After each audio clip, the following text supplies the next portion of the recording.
Télé récemment pour la première fois, et c'est votre premier album aussi. Oui. Quel effet ça fait toutes ces premières fois? Est-ce que vous avez de l'imagination? Oui. Ah, vous devez vous en douter alors. Oui. Ouais, c'est impressionnant, bien sûr, vous imaginez. Déjà pour parler, c'est impressionnant. Mais là, je vais commencer à chanter, et c'est un examen, parce que voilà, où je le réussis, ou je ne le réussis pas. Je vais essayer. Le Qu'est-ce que disque. vous en pensez? Il est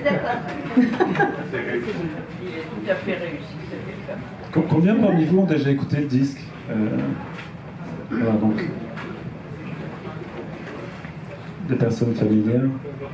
On peut déjà annoncer qu'il y aura des concerts aussi, ça va être une première également. Oui, il y aura des concerts à l'Athénée, au théâtre de l'Athénée. Et ensuite, il y en a aussi en province. Oui, un petit peu partout, ça commence. Comment vous est venue cette idée folle d'enregistrer un album? Vous avez dit folle, hein? Oui. Vous voyez, quand je vous surprends à être stupéfait de cette aventure. Plein d'imagination, comme vous Non, l'avez suggéré. mais il y a très longtemps. Moi, j'adore la chanson, j'adore chanter, j'adore la chanson française, j'adore les poèmes, j'adore les musiciens. Je vois pas pourquoi, tout d'un coup, j'ai appris quand même à être sur une scène, j'ai appris ce que se veut dire des textes, et j'aime la musique, donc voilà, je m'offre le luxe, avec la complicité de mon ami et inévitable et indispensable Alex Bopin,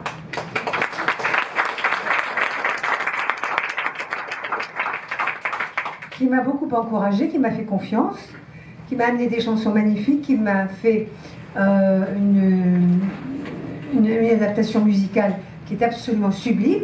Donc voilà, je vais essayer avec plaisir. J'ai un petit peu peur, c'est normal. Alors Alex, je me tourne vers vous. Comment pour vous a commencé cette aventure et dans quelles circonstances est-ce que le travail s'est effectué? Moi en fait j'ai rencontré Françoise parce que en 2015 je travaillais sur un livre-disque qui s'appelait Les gens dans l'enveloppe et je cherchais 3 interprètes, je cherchais 3 filles de 3 générations différentes et j'avais déjà engagé Camélia Jordana et Clotilde M et je cherchais quelqu'un. Alors j'avais rencontré des gens et c'est Dominique Besnéard, qui n'est jamais très loin dans ces cas-là, qui m'a dit, je ne vais pas vous faire sa voix parce que vous la connaissez tous, mais qui m'a dit, tu sais, il y a quelqu'un que tu devrais vraiment rencontrer, c'est Françoise, elle veut chanter depuis très longtemps, elle vient de chanter dans 10% avec Lynn Renaud, une chanson de Trenet, elle a gardé la jeunesse de sa voix, etc. En plus elle est formidable, et donc j'ai rencontré Françoise à cette occasion. Dès que je l'ai vue, on s'est entendu quand même assez vite, elle m'a chanté des chansons de Charles Trenet, enfin on a chanté ensemble toute une après-midi. Je suis sorti, j'étais un peu fatigué, mais très heureux. Et elle a chanté les 2 chansons du livre-disque, et puis partant de là, comme on n'avait peut-être pas envie de s'arrêter là, en quelque sorte, c'est Françoise qui avait l'envie de faire cet album et qui m'a dit, il faudrait quand même qu'on continue à faire des chansons, parce que c'est formidable de chanter des chansons. Je lui ai dit, bah ouais, moi, c'est ce que je préfère au monde aussi. Et à ce moment-là est née cette idée, comme ça, de faire un album. Mais au départ, en fait, Françoise m'avait amené plein de chansons qu'elle aimait, puis je comprenais pas ce qu'elle voulait faire. Je disais, mais tu veux faire quoi? Tu veux faire un album de reprise? Et puis au bout d'un moment je lui ai dit, non mais ce qui est intéressant en fait c'est de faire un album de chansons originales, de créer un vrai répertoire, parce que sinon on s'en fout. Et donc elle et moi on a battu le rappel des gens qu'on connaissait pour créer voilà, pour qu'ils viennent nous apporter ces jolies chansons qui sont dans le disque. Et puis après les choses se font naturellement parce que c'est tellement plaisant de faire ça que c'est facile, quoi. Alors, certains des auteurs et compositeurs sont présents parmi nous, justement. Je vais vous demander de les présenter. Oui. Alors, ils sont là devant. Il y a 2 garçons qui sont à côté, qui sont Ronan Martin et Arthur Dreyfus, qui ont écrit une chanson qui s'appelle Monsieur, vous vous trompez d'épaule. Arthur au texte, Ronan à la musique. On a une jeune fille qui regarde ailleurs quand je parle d'elle, qui s'appelle Valentine Duteil. Ah oui. Les gens qui me connaissent, voilà, la 2 fans. Valentine Duteil, et peut-être qu'il y a Axel Reynaud dans cette pièce d'ailleurs, est-il là? S'il est là, il va jamais oser se lever. Bon, il est en retard. Valentine Duteil a écrit la musique d'une chanson qui s'appelle Au bout du compte. Elle est également responsable de tous les arrangements de cordes de cet album, et c'est pas rien dans cet album, les arrangements de cordes, donc voilà. Et puis alors à côté, c'est un peu compliqué parce que il y a Victor Painblanc qui a joué les guitares dans cet album et qui avait, c'est terrible ce que je veux dire, qui avait écrit une très jolie chanson, mais pour des raisons d'équilibre de l'album, c'est une chanson que nous n'avons pas gardée. Mais que vous entendrez peut-être sur scène. Parce que c'est une très belle chanson qui s'appelait « Je suis bien là où je ne suis pas ». Voilà. Alors ils sont là, tous les quatre, vous pouvez les regarder et les admirer. Et les applaudir.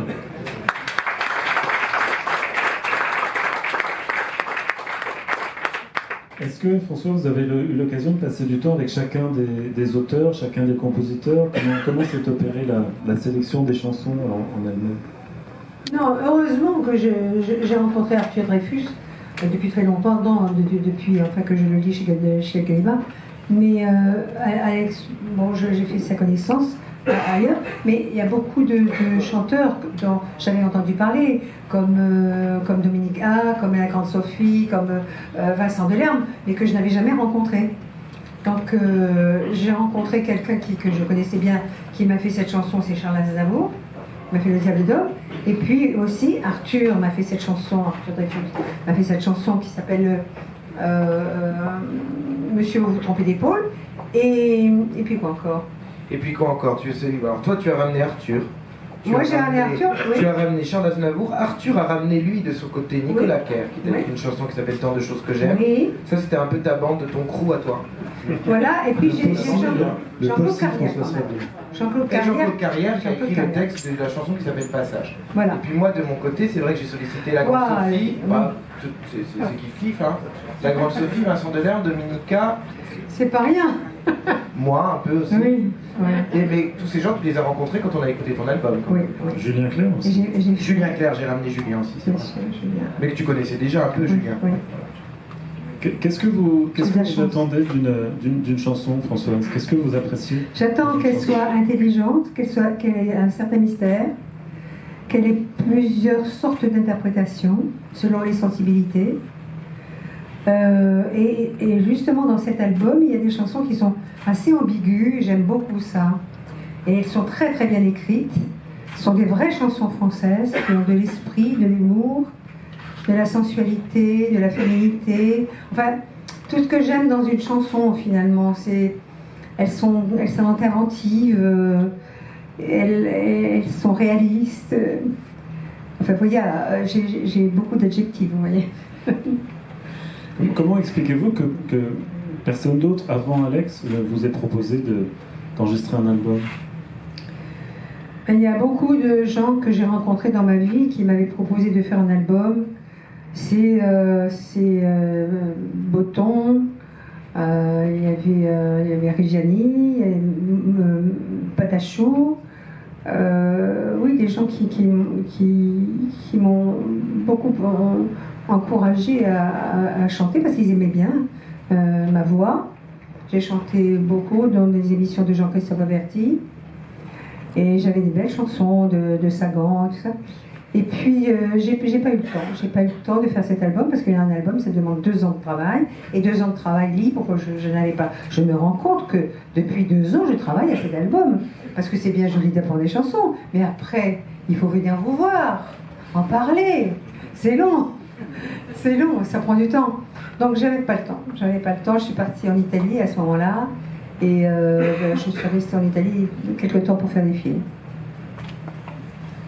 Alex, comment est-ce de diriger une grande dame comme Françoise Fabian en studio, sachant qu'elle est encore assez néophyte dans l'exercice au moment où vous faites le disque? Mais c'est une grande dame qui se comporte pas comme une grande dame, je veux dire, elle se comporte très bien, mais...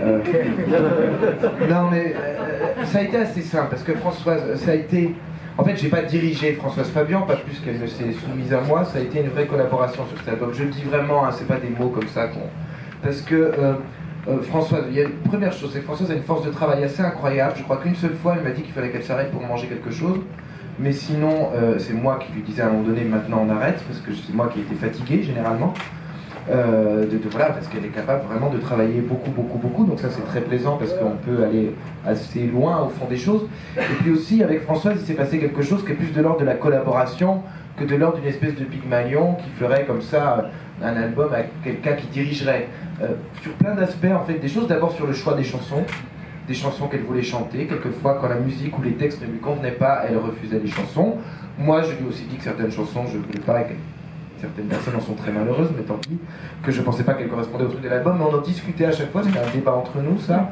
Et puis même sur des aspects plus musicaux, qui sont ceux des arrangements, la chanson de Jean-Claude Carrière dont elle parlait, ce qui s'appelle Passage, était au départ une chanson qui n'était pas du tout une bossa nova. Françoise revient de Rio, elle me dit j'aimerais bien que cette chanson soit une bossa, et c'est ça qui me donne l'idée, c'est elle qui a l'idée de l'arranger comme une bossa nova. Sur la chanson d'Aznavour, elle veut que ça soit un tango, elle me dit je suis allé voir Trintignant qui fait un spectacle avec Daniel Mille à l'accordéon. Elle me dit ce serait formidable que Steve vienne faire de l'accordéon, et c'est comme ça que j'ai contacté Daniel Mille pour qu'il vienne. Donc vous comprenez ce que je veux dire, je ne vais pas diriger. On a eu une vraie collaboration. On s'est beaucoup parlé, on a fait des essais, on s'est beaucoup parlé, on s'est très très bien entendu. Je ne l'ai jamais contrarié puisque j'étais toujours d'accord avec lui, et lui était aussi preneur quand je lui proposais quelque chose. Donc voilà, ça a été relativement facile, et ça a été le bonheur, vraiment un bonheur. J'entends comme ça, mais c'est pas, je dis pas bonheur comme n'importe quoi, hein. C'est profond, vraiment. Et c'est vrai que cet album trahit la grande familiarité que vous avez avec la chanson, une aisance remarquable. Finalement, quand on l'écoute, on n'est pas du tout étonné que vous ayez enregistré un disque. Il y a certains disques, je ne citerai personne, où on se dit cette personne ne devrait peut-être pas chanter, mais vous, c'est fluide et naturel. On a l'impression que ça pourrait être votre 14e album. J'aimerais bien. Hein. J'en ferai que des 14. Je suis capable de tous les culots.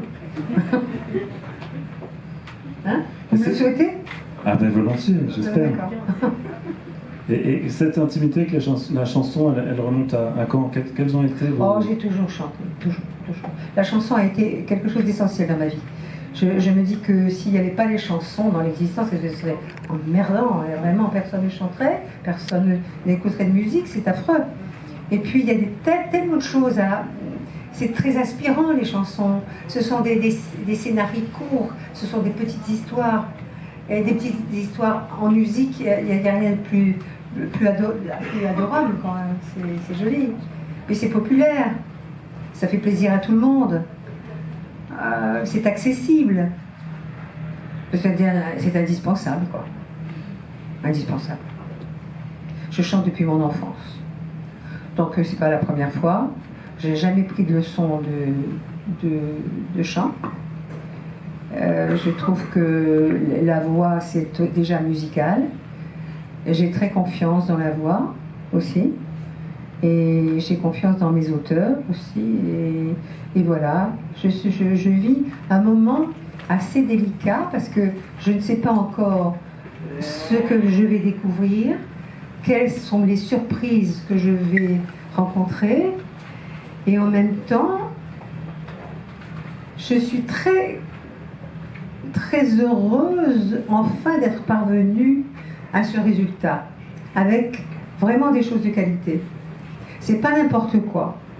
Je vous assure que ces chansons-là sont pas n'importe quoi, ni écrites par n'importe qui. J'ai aucune prétention, vous savez, aucune. C'est pas du tout de la prétention, pas du tout. C'est seulement une espèce d'analyse de choses que j'aime, parce que j'aime la littérature, parce que j'aime la musique, et que je me suis adressée à des gens intelligents et des gens de goût. Qu'est-ce que je pourrais vous dire d'autre?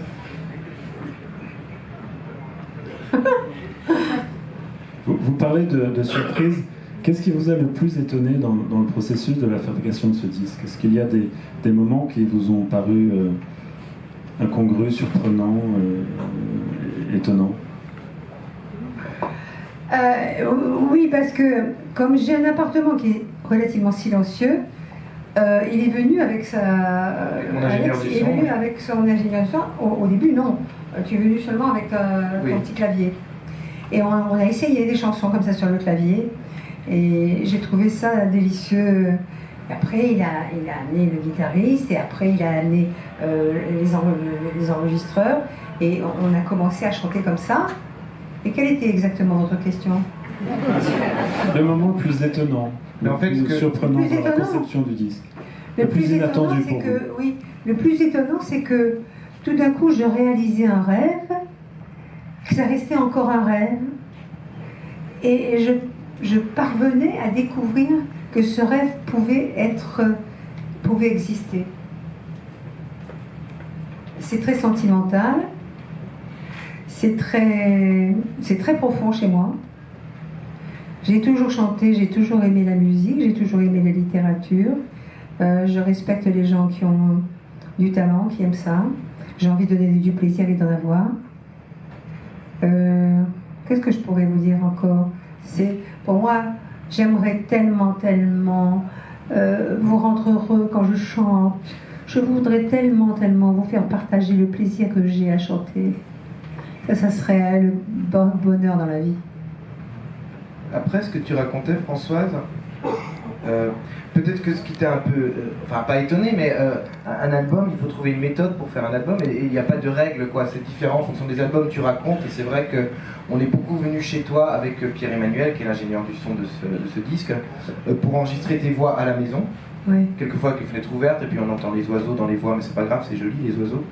Et alors je me rappelle que tu te faisais, non pas une montagne, mais tu te faisais une espèce de... Je raconte un peu des coulisses quand même, hein, que tu te faisais une montagne du studio. Tu disais quand on va rentrer en studio, on va enregistrer les voix, enfin il y avait quelque chose qui semblait très impressionnant et très important, alors qu'on avait enregistré énormément de voix chez toi, et que finalement il y a beaucoup de choses qu'on a gardées d'enregistrement qu'on a fait chez toi. C'est inouï ça, hein? Et non, parce que et je me rappelle que toi tu étais surprise par ce truc et que tu te disais, en plus, allez je trahis un tout petit secret, t'as pris l'avion avant de rentrer en studio et c'est là que je me suis dit ça y est c'est une vraie chanteuse. Au moment où il est rentré en studio, pour chanter il était à faune. Donc ça c'est vraiment un truc de chanteur de base, c'est que quand... Bah, bien sûr évidemment. Donc là je me suis dit c'est bon, c'est gagné, il n'y a pas de question, elle est professionnelle. Elle est professionnelle, elle rentre en studio, elle est incapable de chanter, tout va bien. Voilà. Et après tu as récupéré évidemment et on a pu chanter et enregistrer des voix en studio. Mais je me rappelle que tu étais étonné de cette chose. Oui, j'ai fait des inhalations, hein. Je me faisais vraiment... Tu fais énormément d'inhalations. Qu'est-ce que tu fais comme inhalation? Mais je me rappelle que tu pouvais être un peu étonné de cette méthode-là, du fait qu'on enregistrait beaucoup de voix à la maison et ça marchait très bien avec toi ce truc. Et alors, lui, il a l'habitude, parce qu'il était confiant. Je disais, mais j'ai plus de voix, je peux plus parler. Mais non, c'est pas bien, tu y arriveras. Il doit avoir l'habitude de ça. Moi, non. Alors, mais moi, ça me rassurait vraiment que tu aies plus de voix au moment de rentrer en studio. Je voulais faire de la cortisone, j'étais complètement affolée de ne pas être, d'avoir la maîtrise de ma voix. T'as pris beaucoup de drogue aussi à ce moment-là. Tu racontes pas, mais t'as pris beaucoup de stupéfiants quand même. Et non, je suis pas très stupéfiante. Je voudrais être stupéfiante, mais j'ai pas de stupéfiante. Mais non, mais c'est vrai qu'il m'a encouragée à chanter, même en n'ayant pas confiance. Voilà, j'avais pas confiance, j'étais très intimidée. Je me disais ça ne m'arrivera pas, c'est pas possible, c'est trop tard. Et il m'a poussée comme ça. Il m'a dit mais oui, il faut y aller. Et puis il a eu une chose formidable, c'est qu'il était content de m'apporter des chansons. J'ai vu qu'il me disait avec bonheur, avec un grand sourire, tiens, je t'ai apporté une chanson, on va essayer, tu vas voir, je crois qu'elle est très jolie, qu'elle te plaira. Et je trouvais ça merveilleux que tu me fasses confiance comme ça. Parce que tu le méritais. Non, mais parce que je crois que tu connais bien le métier. C'est toi qui m'as donné confiance parce que moi c'était comme ça, c'était pas mon métier, c'était de l'amateurisme. Et lui, il m'a rendu, au contraire, une spécialiste de ce métier de chanteuse. On sent beaucoup de complicité, de bienveillance de part et d'autre. Est-ce que, Alex, vous avez collaboré avec beaucoup de gens, beaucoup d'artistes. Est-ce que c'est le secret? Est-ce que c'est l'ingrédient nécessaire à une collaboration réussie, cette complicité, en tout cas, quand c'est une collaboration longue, du type de celle qui aboutit à un album, oui, c'est absolument indispensable. Moi, j'aurais été incapable d'aller jusqu'au bout de cet album et de le porter comme on l'a porté ensemble, et puis ensuite on a trouvé une maison de disque et tout ça, mais tout le travail dont on vous parle, il se fait avant qu'on rentre en studio et qu'on trouve une maison de disque, c'est quand même 1 an et demi de travail où on est tous les deux en train de se convaincre l'un et l'autre que ce qu'on fait c'est formidable et que tout le monde va être intéressé par ce truc-là, mais il faut avoir une espèce de force de conviction à ce moment-là, enfin il faut qu'on se fasse confiance, quoi. Donc évidemment qu'avec quelqu'un dont je ne serais pas tombé amoureux, avec qui j'aurais pas eu un coup de foudre amical, comme ça a été le cas avec François, je l'aurais pas fait, quoi. Et puis je l'aurais pas fait non plus avec quelqu'un dont je pensais qu'il n'avait pas les capacités, enfin, moi, ce qui m'intéressait chez François, c'était sa voix, parce que j'adore sa voix parler. Il a une vraie voix parler qui a gardé une jeunesse, puis il a une vraie diction très française. Elle a vraiment cette diction d'actrice française pour moi, François. Et c'est un compliment, hein, pour moi, tu es très française dans la façon Mais je trouve que de parler, une actrice française. de t'exprimer. Et on entend déjà de la musicalité dans ta voix. Et moi, bon, c'est pas un secret, j'adore les actrices qui chantent. Enfin, vraiment, c'est un peu mon truc. Un peu trop, je trouve. Bah, un peu trop les autres, je veux dire. Oui. Ah oui, ça, je sais que ça t'a énervé deux, trois fois. Ça m'énerve un peu, oui. Mais, et en même temps, si j'aime les actrices qui chantent, et ce que j'ai aimé chez François, c'est que c'est une des actrices qui chante le mieux que je connaisse, parce qu'elle a une capacité d'interprétation et d'incarnation qui m'épate, parce que moi, même moi, comme chanteur, je suis incapable de faire ce qu'elle fait. Oh. Non, mais ce que je veux dire, c'est que, oui, je chante mieux, évidemment. Non, mais ce que je veux dire, c'est que la capacité d'interprète que tu as, de comédienne, de jouer, d'incarner différents rôles dans les chansons, moi, je sais pas forcément le faire aussi bien que toi. Et toi, tu m'apportes ça quand je t'écoute chanter. Ça m'intéresse. Est-ce qu'on se prépare à chanter chaque chanson d'une certaine manière, comme on se prépare à jouer un rôle au cinéma ou au théâtre? Est-ce qu'il y a quelque chose d'un petit peu similaire? Oui. Oui, oui. C'est quand même un engagement dans un texte, un engagement dans une musique. Il est évident qu'on ne peut pas entrevoir une chanson comme on entrevoit une autre. Il faut s'y préparer, il faut y penser, il faut se mettre... il faut que la sensibilité soit aussi présente. D'après les chansons, il y a des chansons qui sont drôles, il faut essayer d'être drôle, il y a des chansons qui sont très féminines, très sensuelles, il faut faire passer tout ça dedans. Donc c'est quand même un métier d'interprétation, comme un métier de comédien. C'est une recherche pour trouver la vérité du texte et la vérité de ce qu'on exprime. Je dis n'importe quoi. Moi, j'ai trouvé ça super. Peut-être avez-vous des questions à poser dans le public, vous nous écoutez très attentivement. Merci d'ailleurs de votre attention. Je suis prête à répondre à vos questions. Pourquoi est-ce que les gens, ça arrive plusieurs fois dans les masterclass, etc., qui sont là pour vous écouter, ils n'osent jamais poser de questions. Soit parce qu'ils sont intimidés. Mais pourquoi? Mais on est là pour vous. C'est hyper dur à faire. Bon. Ou une question pour Alex d'ailleurs. Bien sûr. Tiens, posez des questions. Je connais ce type. Oui, Françoise, est-ce que tu peux nous parler de 2 chansons que tu adores, mais pas en général d'autres chansons? Parle-nous de 2 chansons qui sont vraiment dans ton cœur, que tu pourrais écouter toute ta vie. Chansons des autres. Oui, chansons des autres, il y en a pas mal. Il y a cette chanson évidemment qui m'a accompagnée toute ma vie, parce que ça n'est pas une chanson, pour moi c'est un rêve. C'est une chanson de Mouloudji qui dit un jour tu verras, on se rencontrera. Et c'est un rêve. J'ai toujours considéré cette chanson comme un rêve. Ça me fait pleurer chaque fois. J'arrive pas à chanter cette chanson jusqu'au bout sans pleurer. C'est-à-dire que je me console au fur et à mesure, mais je suis très sensible à cette chanson-là. Et puis, il y a des chansons qui sont drôles aussi, que j'ai beaucoup aimées. Il y a des chansons... J'ai aimé beaucoup les comiques aussi. Les chansons comiques. Mon paternel, qui n'avait pas les pieds plats, m'a appris le ch'timi, la rumba, etc. Et m'a dit, pour gagner ta pitance, la danse, il n'y a que ça. C'est pas mal.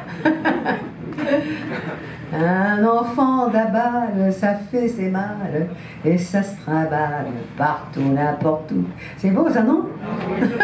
Vous vous souvenez de ça? Oui. Il y a plein de chansons comme ça. Et avec le temps? Avec le temps. Avec le temps, on va tous... Si tu veux me faire pleurer... Je sais que j'ai fait un voyage juste dans la campagne avec Sagan, je me souviens. Elle est venue chez moi à la campagne, dans sa voiture, elle conduisait, j'étais à côté d'elle. Et pendant tout le voyage, elle faisait passer cette chanson, et pendant tout le voyage, nous avons pleuré. Pendant, je sais pas, c'est quand même Il faut 1h30 pour aller dans le Loir-et-Cher. Hein. Pendant 1h30, on a pleuré. Avec le temps, va, tout s'en va. C'était irrésistible. C'est pas juste de faire une chanson comme ça.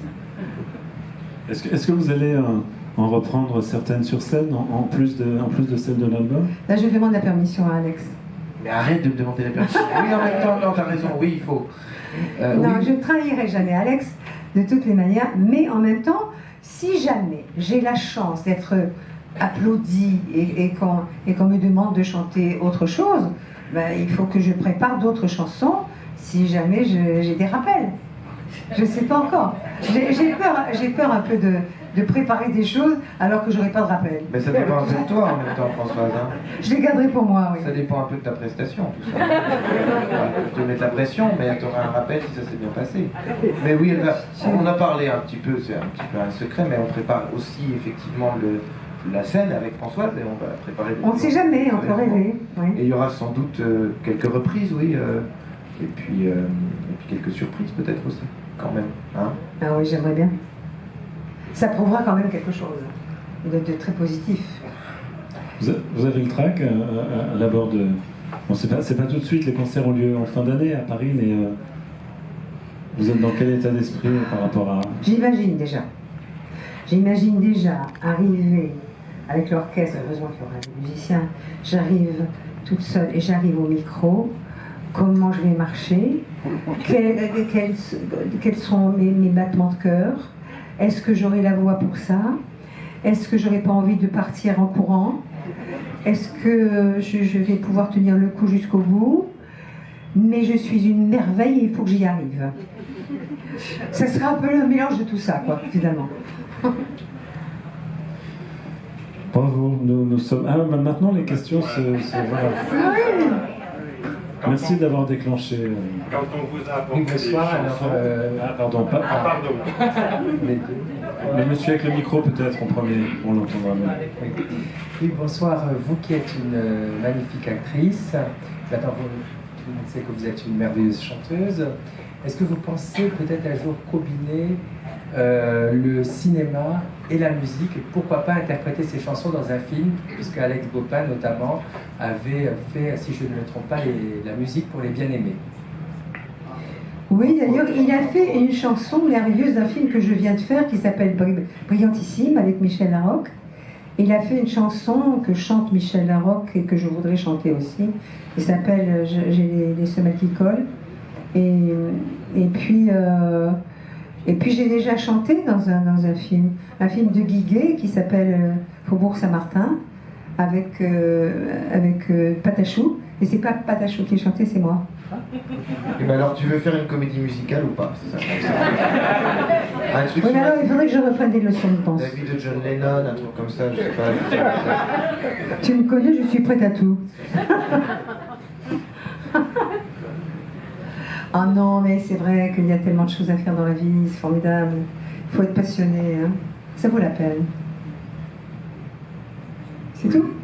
Non, je voulais juste vous demander, quand on vous a amené les chansons, est-ce que vous avez été docile ou est-ce que vous avez changé des mots ou des phrases entières ou il y en avait qui ne vous correspondaient pas du tout?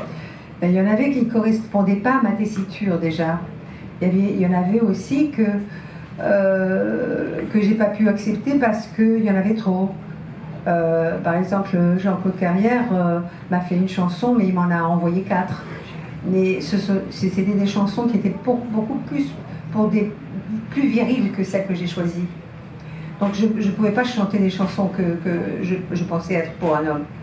Mais j'ai jamais changé, non. J'ai jamais changé pas vrai. ni la musique. C'est faux. Qu'est-ce que j'ai changé? Non, un petit détail, mais c'est un petit détail qui a son importance, tu avais raison en plus. Sur la chanson, je sais, parce que c'est une chanson de moi, j'étais très vexé. Ah bon? Sur la chanson qui s'appelle Je ne rêve plus de vous, moi je chantais Je ne rêve plus à vous, je trouvais ça joli à vous. Et tu m'as dit c'est absolument pas français mon coco. C'est pas français. Donc voilà, par exemple ça il a changé. Moi je lui ai dit que c'était la licence politique, j'ai rien pu lui vendre. Elle m'a dit non c'est Je ne rêve plus de vous et c'est tout, mais blague à part, sinon Françoise était extrêmement respectueuse. Et puis indomptable. Du texte, Alors, non. Oui, indomptable, j'ai dit on dit pas indomptable. On dit pas indomptable. Non, j'ai dit on dit indomptable. Ouais, mais ça j'étais d'accord avec toi, c'est Valentine qui voulait qu'on dise indomptable et la grande Sophie. Ah bon? Ouais. Non, on dit indomptable, pas indomptable. C'est les Marseillaises, ça, ils pensent tout. Indomptable. Monsieur. Alors bonjour à vous deux. Donc pour les questions, j'ai trouvé du coup pour Françoise, je voulais savoir pourquoi vous avez mis autant de temps avant de faire cet album, parce que j'ai l'impression que cette envie vous tenait depuis longtemps. Et je me suis demandé aussi, est-ce que c'est aussi un peu pour sortir de votre zone de confort? Est-ce que vous aimez en général dans le cinéma ou chanson sortir de votre zone de confort? Et pour Alex, je voulais savoir, est-ce que c'est vous qui avez écrit les paroles de La vie au ras du sol? Oui, est-ce que du coup... La réponse est oui. D'accord, et du coup je me demandais par rapport à ça, parce que j'ai l'impression que ça correspond beaucoup à Michel Larocque, parce que je suis beaucoup cette actrice. Vous la trouvez un peu au ras du sol, c'est ça que vous êtes Et dans les paroles en général, et je me dis du coup, est-ce que vous marchez peut-être en symbiose, parce que j'ai l'impression que vous êtes bien trouvés tous les deux, donc est-ce que vous marchez toujours en symbiose avec vos partenaires? Est-ce que ça a été ça avec Michel Larocque? Comment vous avez trouvé par exemple l'inspiration de cette chanson avec elle? Mais moi, ce qui m'intéressait dans le film de Michel, c'est que je lis le scénario et je vois, il y a une chanson. Enfin, moi, je suis vraiment stupide, j'y coule une chanson, voilà, dans un film, ça m'intéressait. Effectivement, j'essaye quand j'écris pour quelqu'un, que ce soit pour Françoise, j'essaie de ne pas écrire la même chanson pour Michel que pour Françoise, par exemple, effectivement. Et c'est de l'avoir un peu rencontrée, observée, qui m'a fait écrire cette chanson pour elle. Après, c'est un peu plus compliqué pour Michel parce que la chanson en fait correspond plus qu'à elle-même, elle correspond au personnage qu'elle incarne dans le film. Donc c'est encore un autre niveau de... Voilà, j'essaie de trouver une chanson comme ça qui ressemble au personnage d'Angela, qui est le personnage, l'héroïne de la comédie qu'elle a réalisée. Donc, mais oui, bien sûr que moi j'ai pas de fond de tiroir ou de chansons toutes faites, enfin je veux dire, j'essaie. J'en ai quelques-uns, j'ai quelques trucs, mais j'essaie en tout cas quand j'offre une chanson à quelqu'un que ce soit vraiment une chanson pour cette personne-là, voilà. Sur mesure, quoi. Une chanson sur mesure. Et toi, tu avais une question, si j'ai répondu, mais toi, il y avait une question. Je sais plus, je sais pas. Est-ce que tu voulais sortir de ta zone de confort? Voilà, en général, que ce soit avec ce disque ou en général, et puis pourquoi vous avez mis autant de temps pour faire ce disque? Ça, je l'avais déjà posé la question. Oui, la question, j'avais répondu. Rien écouté. Il y a de mauvais élèves, on relève la copie à la fin, je vous préviens. J'ai une question à ce moment-là, peut-être. Et en tout cas, si vous aimez sortir de votre zone de confort. Je ne comprends pas ce que ça veut dire, votre zone de confort. Un endroit, par exemple, tu vas... C'est un anglicisme. Ah mais si tu sais ce que ça veut dire, tu sais très bien, tu fais la fausse naïve, je te connais. Non, d'abord, je n'ai pas du tout l'idée du confort. Je ne fais que des choses qui me plaisent. Ou quand je suis capable de les faire. Ou j'ai la santé de les faire. Et je ne pense jamais au confort. Voilà, le confort, je ne sais pas, à part mon lit, à part bien manger, je n'ai pas tellement le sens du confort en général. En tout cas, pas intellectuellement. Puis c'est le contraire de l'art, le confort, un petit peu, non? Et oui, c'est ce que je viens de dire.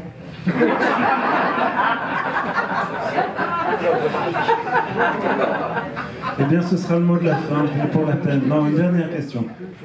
Une qu'on n'a pas encore entendue, s'il vous plaît. Oui.